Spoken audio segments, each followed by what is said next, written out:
Hey, all you whiskey fans out there. Today we're going to talk about different ways to call a distilled thingy, whiskey, gin, etc. And a little bit about the roots, about why we call them what we're about to call them. So let's get into it. Probably the most common and my most favorite way to talk about a ethanol-based beverage, whether it's whiskey, gin, anything, is actually going to be called spirits. So to call something a spirit, A, what does it mean? And B, where did it come from? So it's actually an old alchemist term.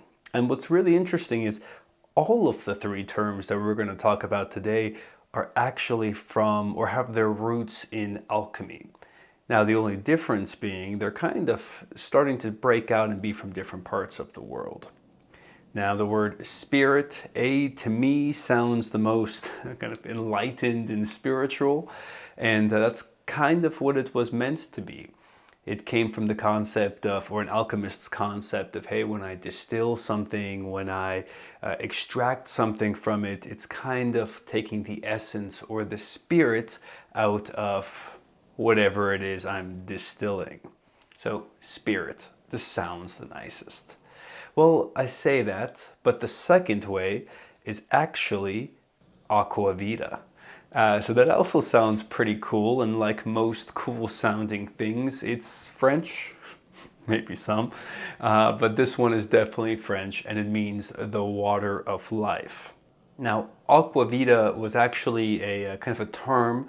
Also, of course, it came out of France, but it's a term that was founded and coined by French alchemists. Who would have figured? And the third way, which is probably the most commonly used way, but it just sounds the most aggressive, or I don't know, has a slightly negative connotation, at least in my mind, is alcohol. And alcohol, funny enough, is kind of like the root or the original term for a distilled beverage. By the way, none of this matters what the beverage is. In fact, aquavita actually referred mainly to brandy because that's what was mainly distilled in France at the time. Versus spirit is you can kind of use it for a lot more things, kind of a bigger topic. And alcohol, kind of the same, it's a bigger topic. However, alcohol actually is from an old Arabic word, alcohol. And alcohol is still used in Arabic to refer to alcohol, of course, but was also kind of a broad term for ethanol or the extraction of ethanol, but was actually, or mainly I should say, used specifically for also brandy, for wine, the distillation of wine. So now we know that alcohol is kind of the term that originated from alcohol.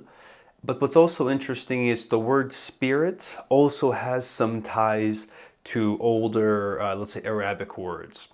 And the word in this case is al-ghul.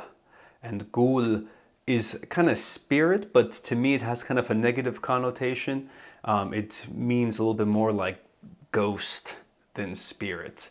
But they say spirit has some ties to ghul. In my mind, ghul is more like genie or jinn, and it has kind of a negative connotation.